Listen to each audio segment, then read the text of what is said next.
əslən bəndə günahsız ola bilməz. Məsələn, deyir ki, mənim günahım yoxdur, özü günahdır. Sən çalışmalısan ki, günahlardan tövbə edəsən və bu tövbənin özü, istiğfarın özü hərəkətdir əslən günahla mübarizə eləmək üçün.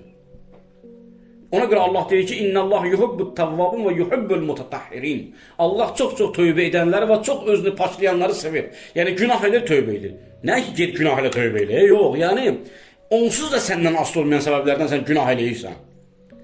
Qafil olursan, qəflətə düşürsən, kimsə səni aldadır, vəsvəsiyə tabi olursan. Ona görə sən 24 saatın hər saatı, saniyəsi öz bədəninə nəzər elə diqqət yetirə bilmirsən, gözün günah edir, qulağın günah edir, dilin günah edir. Elə deyil. Deməli, günah sənə insani mahiyyətivi anladır.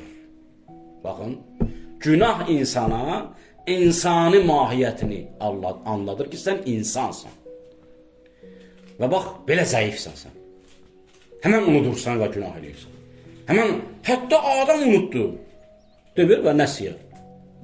Unutdu və günah etdi. Bütün yeməklər, bütün şeylər halal idi, bir şey haram idi. Bir daha buna yönəlmə. Təsəvvür gör, nə boyda günah eləyib Həzrəti Adam? Dəhşətli dərəcədə böyük günah eləyib. Niyə görə? Çünki sənin içində olan bütün meyillər, hər şey sənə halaldır. Hər şey. Bizdə kullən deyil, hər şey sənə bir şeydən başlar. Deməli, səndə olan hirs, o bütün şeyləri unutdu, bir şeyə yönəldi. Qadağan olunan şeyə yönəldi.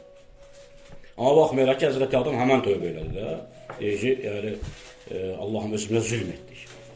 Deməli, bu ayda sən o mənanı tutmaq üçün, özünü paklamaq üçün nə eləməlisən? İstiğfar eləməlisən, tövbə etməlisən. Nədən? Günahdan. Deməli, günah sənin təbiətindir. İnsanın təbiətidir.